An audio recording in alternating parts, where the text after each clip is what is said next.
Moi, je pense que pour que les choses aillent de l'avant, le Sengeli, contexte wana ya kubanda nan la spiritualité.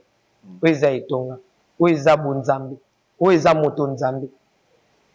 Ngala moni likambo moko ya mabete soki bandeko Frazam ba mindele ba chinois ba yaki ko pona projet ya kotonga Afrique, kotonga nanu Congo parce que ce Congo azui makolo te Afrique kotambola te, Afrique aza koka sans Congo.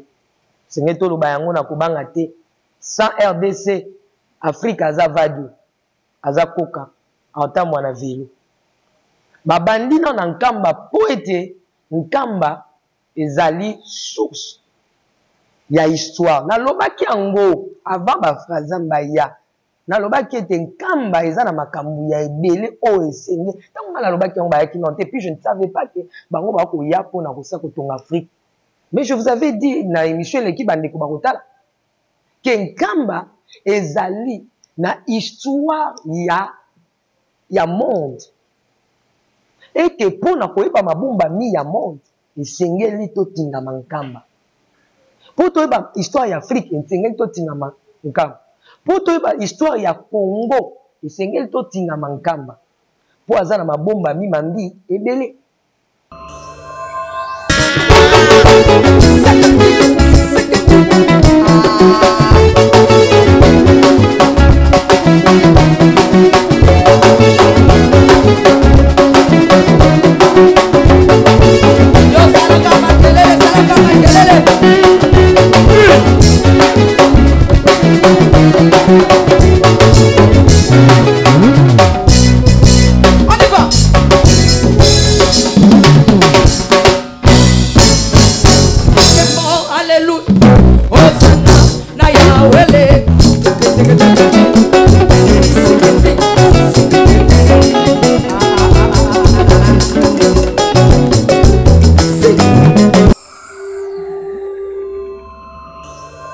Voilà, balandi ya kongo mbote na bino partout vous allez en Afrique, Europe, Amérique, Asie, pe na Océanie, bana ya tata Nzambe, bana ya tata Kimbangu. Bae oyo balingaka mingi tata Nzambe na boboto, na bolingo banso. Biso pe tolingi bino ya mingi, to sepelaka mingi na bino pamba te, bopesa biso confiance ya kolanda boyebi oyo tokoyelaka bino tango iso makambo ya sika oyo tokenda kokundola vraiment na mozindo po ete biso tokoka kososola likambo yango oyo ekitela biso. Baye o bazali na Ituri, baye o bazali na Kinshasa, baye o bazali na Congo Brazzaville, baye o bazali na Angola, na États-Unis, na Europe, bisika o nyonso tu biso boza kolanda biso 565 mbote na bino ya mingi to sepeli lelo ya koyambela bino servante de l'Éternel Mama Pasteur na kombo ya Mama Tiffany Mokwa. Wa bino ndeko Jansi Makesa asira bino kaka na ba invité na ye po ete bakolo makambo oyo ya bosolo lokuta awa ekozalaka te bango bakosaka te yende yo na mbio mokolo mwa lelo na programme na biso ya S Media tozali wana chaque jeudi na 20h10 et samedi na 11h juste tozali wana Michel Le Sava bozwa biso vraiment na S Media c'est Blue Sat aussi S Media ezali Mama Tiffany Mokwa mbote ndeko Jansi Makesa. C'est mingi ya koyamba mokolo malelo. Tokaboli yango. Merci beaucoup. Alors lelo na mon image na échangé. Image na ezali susu te lokola bana ba papa. Tiki bango to ndenge nini? Na ndenge. Mais bango balingaka bazalaka mwa kitambala yuko lobaka kitambala mama mwilo et puis olobaki ke soko ke nkamba te kitambala mama mwilo okozongisela bango. C'est que ozongisela bango déjà tombé. Jansi Makesa za songi oui ya solo. Oui, bien, j'en suis, tout ça, ma rapporte, c'est payé, ça, non, batuté. Tout ça, ma rapporte, c'est payé, ça, tata Nzambe. Ce qui va comment ça, ma rapporte, c'est payé, ça, batuté, comme ma vie. Tout ça, qui t'emballa. Je t'ai dit que moi, je fais 6 ans à l'école kimbanguiste. Donc, qui t'emballa, et comment le là, mes enfants le savent. Tout ça, on est tonga, bien à bango. N'a pas ça, beaucoup de temps avec le mouchoir de tête. Ce n'est même pas pour le kimbanguiste. Ceux dans la cuisine, la vidéo, dans la caméraman, dans la. Moi, je prêche dans Alexa Kitamba, dans mon tour. ososoli émission ya mona ya waneti boy oyebi yango ke na za ko bima et puis émission eza brisque donc ezwinga penza na brisque ezaki na bapaya donc okotelinga na brisque donc kitambala yango elongoli nga te kozala mwana papa Simiki Mbangu ye moko kutu alobaki na nga tikalaka kuna zalaka kuna ntango naona ekoki ye zalaka kuna sa mosala kuna donc Paul akoloba ete ntango nazalaki na bango nazalaki lokola bango donc je me mettais comme eux donc je m'habillais comme eux biso twana elembo ya tata Simiki Mbangu. Vraiment, merci beaucoup. Alors, le loko yo kayo vraiment avec plaisir ya koloba ete elembo ya tata. Mais kasi na motuna na kotuna par rapport ya activité ozalaki nango ya anniversaire. Le 13 novembre, le 13 novembre. Merci. Olansaki ete okoro fêtons le 19. Mais kasi kaka na mokolo be wana pe tomoni ete welisi na ombango ya kokende nkamba toyebi te papa bengaki yo na molimo to kaka yo bebongo tika activité na yo epuis na invité na yo bengisaki ya papa Denis Lesivala.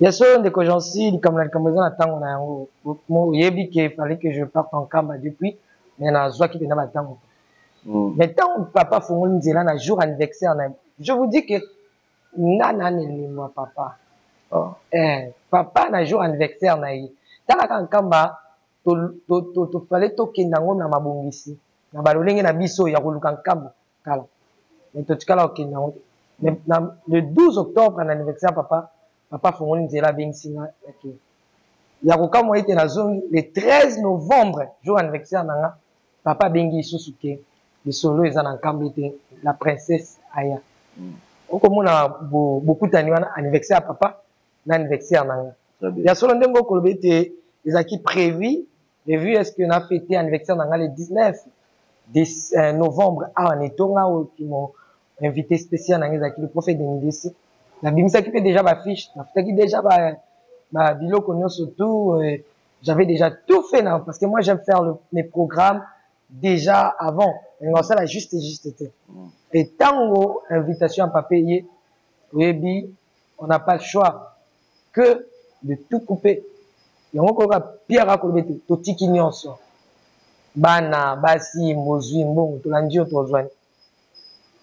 Donc quand j'ai eu l'invitation je me suis dit likambo oyo eza ya papa likambo oyo eza ya Congo likambo oyo eza ya Afrique étant donné je suis africaine congolaise et puis kimbanguiste hein ya sang o papa Simiki Mbangu alobaki bana na ebele baza nanu bomo profiter pe na sima maloba wana bana ne ba ebele baza libanda meta ko komaka mbanga mususu ya kokota na cadre ya idéologie kimbangisme te papa loba bino comment c'est comme si les kimbangistes vous êtes là mais vous ne comprenez pas les choses vous êtes là vous êtes kimbanguiste de cogence mais c'est comme si vous ne comprenez pas le langage du père papa lobi bana ne ebele ba libanda. Aujourd'hui, je te dis, nous là, hein, même le président avait dit, j'avais dit même dans l'une de nos émissions que nous faisons passer ici, que Bisso, Nengeto Zabo, Kimbangiste, Ezali, Église la Bisso. Et, Africains n'y ont surtout, Kimbangiste. Est-ce que chrétien ne sont pas en Israël. Kokota, qu'est-ce que vous attendez par idéologie? Même les gens qui sont là-bas, oh bazap na ozomona ki bakimangisi bazala msupe na idéologie ya papa. Là msusu le bina papa nanga papa qui salobi bato bavanda ka pembeni bale. Babanga lisusu somo e bale. Là msusu biso bato ali banda e bale, to ko banga e bale koleka bino bato wana e bale. Tant musu makambo bino boko sala na kati ya idéologie ya papa eza yango te o papa azose. Je suis allé en Kamba parce que vous poussé na loba. Tu vois, cette fois-ci je suis allé en Kamba. J'ai encore reçu quelque chose de l'image de Kamba et j'ai compris que batuba ososo la papa Simiki Mbangu. Vous comprenez un peu l'idéologie, c'est d'abord... Écoutez ce que la Bible nous dit. La Bible me dit ceci. C'est lui qui croira. C'est d'abord la croyance. Yo vi ba ma fingo nga na ko joie. Na ba ndeko na biso. Tout na ndeko j'ose pas ko biso na tindela ke ba image ba injure ba insulte nga na zoka. Ndenge na ndimi ko lekisa. Et Michel pas si ki ma ko kenkambo na ochoke. Vous comprenez? Déjà kotika Jansi Makes. Tant obimisi ba fiche un événement et ça lui combien? Tant et puis na ke on a moment ni o église nga na ko kamba. Tozali na séminaire il y a 37 jours. Je laissais mon église. Je ne sais pas, les enfants sont là. Les jours, bah, c'est la ouverture, il y a séminaire. Nga na zalate. Yo, mon amour pas pasteur. Ceux qui n'ont pas na mbongo, n'ont pas na renommé. Jansi Makes, renommé na nga na internet. Yamuke. Soke zaka kate ko luka, ko yeba. Papa Simon qui mort. Et puis, quand on a une idéologie, ils en ont qu'on croire. Si je croire que Papa Simon Kimbangu, c'est vrai. Oh, Etikaliana, Ezapamba. La Bible me dit, cherchez d'abord le royaume et le reste vous sera donné par-dessus.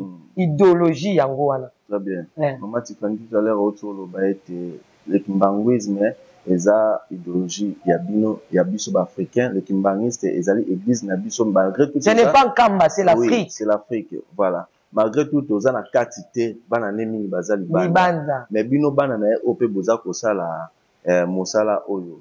Balobi ete offrande ekoka kozala aussi na Isaïe 18, ezala tout apporté par l'Éternel des armées. Mais lelo ceux qui notre découvrir dans les vrais que tombe maka aussi moi makabona biso tombe kanabiso et pas ya tata sengele te bino aussi ba obozali libanda bombe makabo. Ofanda bino epai ya tata. Ndeko Jansi, ya solo oza pena journaliste ya monene. Tango toko saka no be mission lolenga boy. Il faut matisa ka débat. Tango toko saka no ba mission minene boy. Il faut matisa ka niveau de débat na. Qu'est-ce que vous attendez par l'offrande? L'offrande, ce n'est pas seulement de l'argent que tu peux donner à quelqu'un. Vous savez qu'il y a des sorciers qui donnent des offrandes auprès de Papa Simokima. Mazan no qui a payé na ka offrande. Vous savez qu'il y a des gens qui donnent des offrandes à murmurant. D'abord, l'offrande, c'est ton cœur. Quand tu donnes ton cœur à la personne, tu donnes le cœur à Dieu, tu donnes le cœur aux autres disposés. Vous savez que même tango, ils allaient offrande. Tango. Ntango, ngonga. Ils allaient offrande au kopé, c'est dans Nzambe. Tango, na koloba na yo awawa. Kenga, na tiki etonga, na tiki ni en soto. Na kenkamba. Yo vi kozana nga na kwa ozo kombe. Na ju tango ana na péché. C'est aussi l'offrande. Tango oko koloba offrande. Tika na ebisa yo, mosala o toko sala pona papa. Hein? Aucun des hommes de gens que je reçois ici me paye. Même quand je pars en Kamba, personne ne me paye. Mais tant on a okende na mutuloko la mwana na ngai yo Nikis, le mari d'autrui. Non, ok, na yaza mobile afatika mbongo na ndako. Il faut na sungai avant longa kichasa. Et katika ta maya komela na ndako. On me donne pas de l'argent. Tant on a la paix si pour na convaincre Nikis ya rato ke kam les offrandes. C'est de l'offrande. Na titre na moto na nzambe. S'il vous plaît, na za kokende. Eza offrande. Na zo la kiso bisika nga na tiaka offrande. Tant on a la connexion. Pamba te tant on ça l'émission, ata YouTube ko futanga et futanga la même. Na te fona tchana mbongo na nganje. Na tie crédit na nga, na tie connexion na nga, na tie tant offrande. Mais quand ta offrande yo ko balanga espèce. J'en sais ma question. Ceux qui toko kabela babola na babalabala. Moi je sais les donner. Na ko boya ko pesa makabo na nga pour que papa fasse mon non. Botala pena, botala ka mbongo te, botala be fort bato ba ko sala au-delà ya mbongo bino beaucoup mon espèce. Parfois nous dépassons trop par rapport ya obino boko zelela to pesa na bozu ya moso. Ososo linga ite ndeko j'en sais pas. Azolani. Ah. Donc biso déjà to pesa na biso frère, bino ndebo yeba te. Donc maman Tiffany a mi pesa na ye. na mipesaka te na pesaka na offrande na mipesaka nyonso na offrande. Très bien.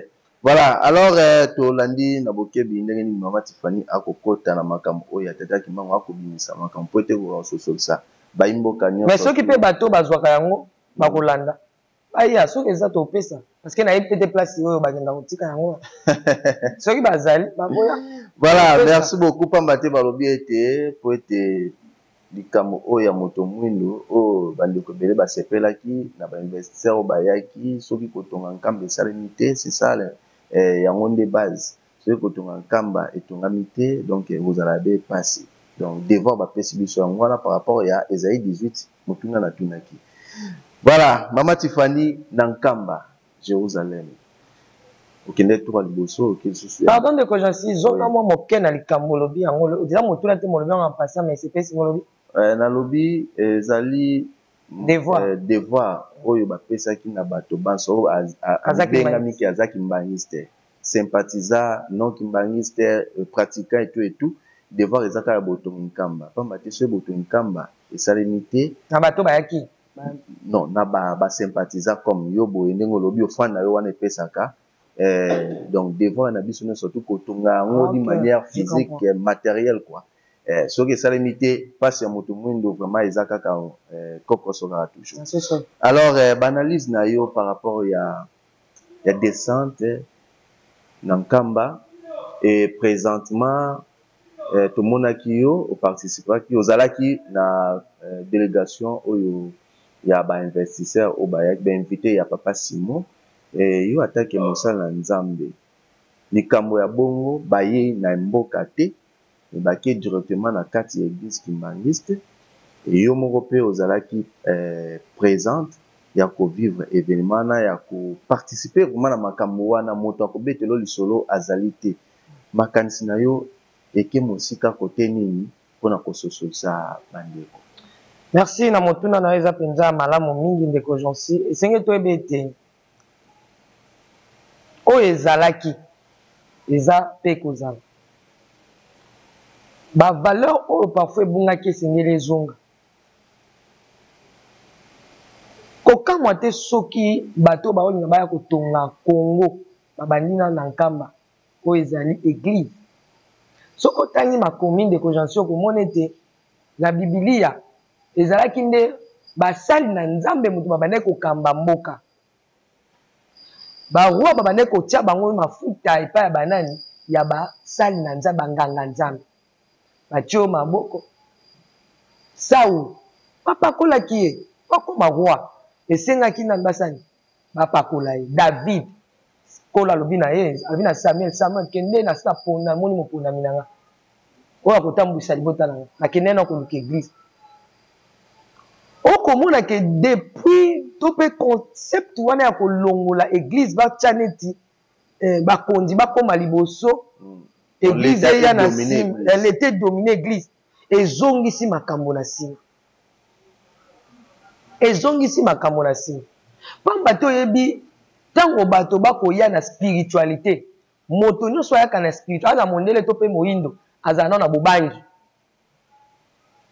mais quand ntango moto akotraite personnellement comme ça na yo akobanga te akobuba yo akokosa yo mais ntango moto akomi na spiritualité oyo aza ta nganga so okepa na ndako edingwe okosola nini ngo kosola nanga te kozala mwa bokebi moke ata oza mwana papa Simoki Mbako ozala mwa keba biloko voilà bon totia nanu ke edingwe moto na ngenge malgré toi akoma mais totia nanu edingwe moto parce que nyoka somo na ye esilaka te po kobanzaka bamichwapwa batu michwapwa batu alia tusa okosimba omoni epa nanga okokota osimbi fleur okokota oza mpe na mwa bainterdit oyeba ndako ya nzambe kuna na mata te awa nasala te mais ntango okokende epai ya moto lokwa yo obanga te.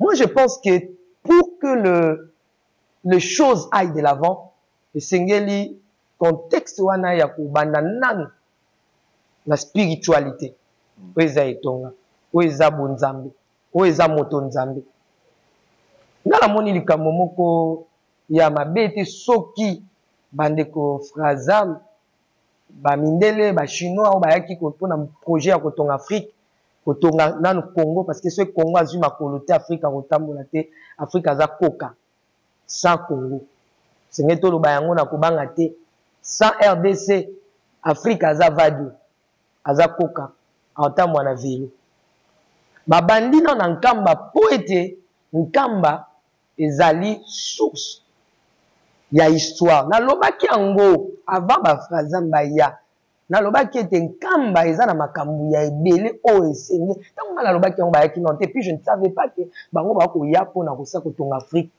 mais je vous avais dit na émission eleki bandeko bakotala ke nkamba ezali na histoire ya monde ete mpona koyeba mabombami ya monde esengeli totingama nkamba mpo toyeba histoire ya Afrique esengeli totingama nkamba mpo toyeba histoire ya Congo esengeli totingama nkamba mpo aza na mabombami mambi ebele. Donc moi je ne trouve pas qu'il y a quelque chose de grave sur babandi na nkamba. C'est tout à fait normal pas battre la Bible babando banana na ba nganga nzambe.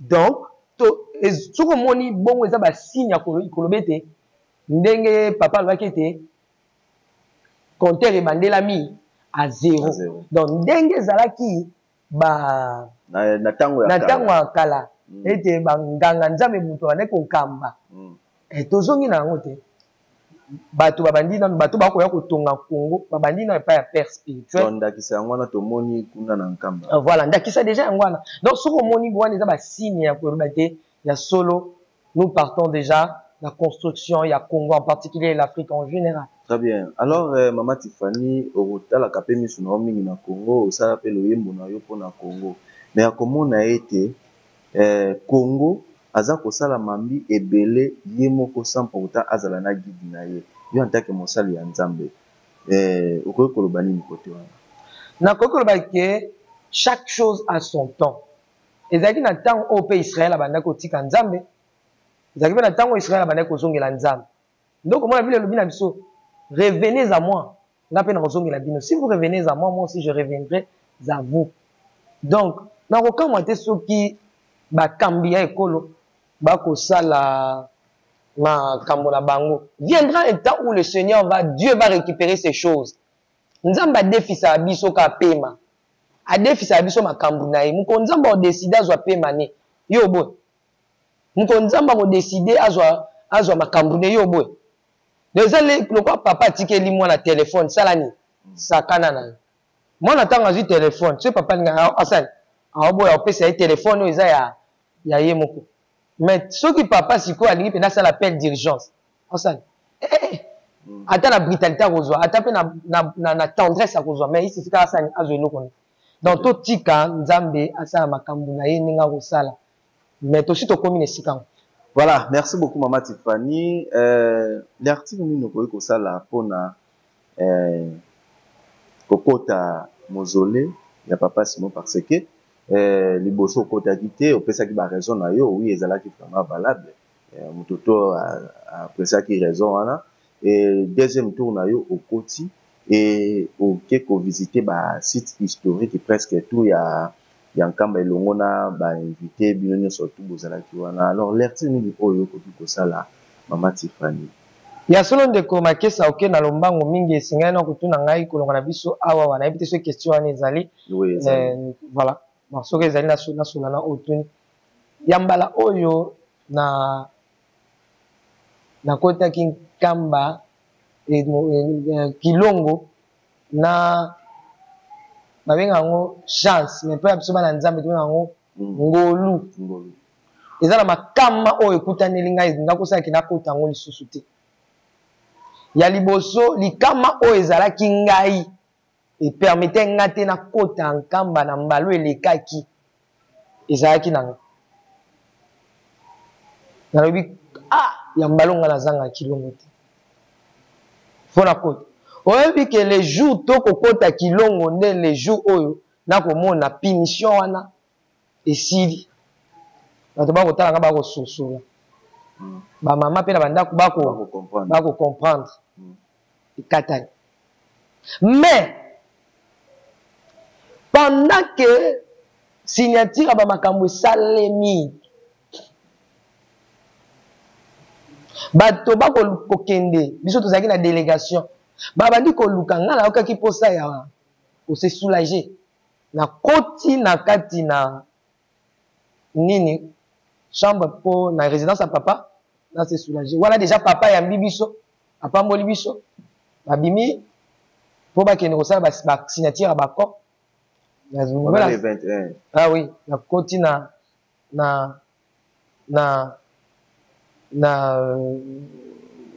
douche pour na se soulager bandeko siko basisi signature babandi kozwa nzela ya kilongo esengo feti mandalala kaka ndenge Yesu akotaki na Yerusaleme donc bato bakoyemba bakobeta bakopepa miziki wana oyo eza na nkamba ta bato bakotala biso bakobake mama ya exagéré kende kuna soko oningisa ta lokolo te donc po ningisaki na ningisa te me na binaki mais kuna bapekisa mabina to défilaki mabina wana ya kodefile papa ye moko papa nani papa Mbenza atelema bini baambassadeur batemi babini bonga pasteur na bini te lokumu Afrique lokumu Congo bato baye kobongisela biso Congo maloba papa Simoki Mbango alobaka ekokisami nga siko na bina te mpo na nini c'est ngam na okoluka bolamu ya Congo te ndenga ndem na okanga Congo donc c'était la joie immense ndeko jansi yo ozalaki te fo kotuna ndenge okotuna biso tozalaki koke esengo wana tobini mais ntikala na biso ke ntango nga naza na douche na comprendre te qu'est-ce qui s'est passé mais avant d'entrer na oki na litoyi na nga ke likambo ekomela alors na koti ndeko jansi makesa na se soulager bien na kotelema kabwe nayebi te soki bandeko baza na image wana lokolo na ngai ebaluki nkwa etengami lokolo ebaluki mokwa na nga etengami genou evimbi bato baoganga kuna nga na kati ya douche naoka kimia na bino obelela nani tout d'abord naza bolungu moto moko kote eza te bato nyonso baya libanda na kobelela nani naoka maîtrise kati na nga nakoka somo te ngai biloko nyonso ezala somo bato mingi ntango mosusu batalanga bayebatifaniaza mais biloko ezalaka somo brutal nakoka te ebangisanga voilà mais ce jour là na comprena te somo wana elongwi nayoka neti elongo esi nazwa lokolo nobalusa zongisa yango yo moko ndeko jansi nazongisa lokolo kuna baoluka ngai kilongo deja bato bakoti balingi bakanga porte papa Mbenza deja na kati ndeko jansi makesa nazobalusa nayoka kaka lokolo esali ka ezongi ntango ezongi nalata elamba nayoka pasi moko nayoka te talaka bato batelemaki basurveillant batelemaka wana kokengela toilette kokengela bato baokota ntango bamoni ngai nakotaki bien naobima sikoyo ya kobendana likambo nini directement babengi docteur en tout cas je tiens à dire merci na kei chaléré soki ya mabe baza ya malamu mpe baza na baino ya olobela ya malamu babengi docteur oyebi ye azalaka na résidence ya papa voilà docteur ye nde motu asonaki biso docteur yo imagine avant ngai moko ya baambassadeur alamuka boye telefone na ye puis emonana lisusu te eloko elakisama lisusu te ye moko abima ça c'est la spiritualité donc bomekano ezalaki na ndenge donc nga ntango nakoloba bomekano nakomona bato te nakomona moyini satana oyo alingaki te eloko oyo ekokisama akoluka kobeta na ndenge nyonso tu mpona kobebisa me esimbaka te kolembisa biso voilà kopesa image mosusu ya nkama na etia ye batienga bando bandage tout ça babetinga tonga batienga apesinga soin ya rapide nayebisi ye ndeko papa munganga tikanga nakota na kilongo avant tonga obetanga na tonga tikanga nakende na kokota nabendananga boye me nakota kilongo batikinga ntango nakoya bafungoli nzela toke tokoti kilongo bato bakotaki kilongo ya tu wana tant to kendaki ba fongolaki banda kui bakunda ya ba mama te pe ya ba papa nyonso te mais ambala oyo basukaki kaka la papa Simon ye moko mais ambala oyo babandi na biso penza Nikis amoni ce sont je ne sais pas comment je peux dire to bandi pena na moko to silisi tant to silisi ale na mulongo e o tiama sikoto ki ne pas yeme tunga be ki yeme to koma na lokona nga otengama moyo fuka mezate papa ebisi ngai kaka simba ngunzama na banjete bomonaki nazaki vraiment na ba difficulté en fukama pamba te lokolo banaki kosala pasi makasi eloko na moni d'abord lolenge bako conserver bisika wana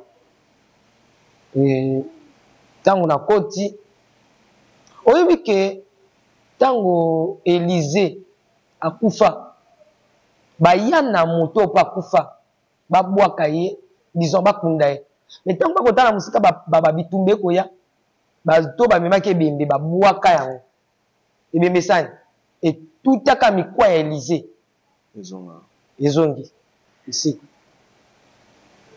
mpona koloba ete mosali na nzambe oyo nzambe mpenza akufata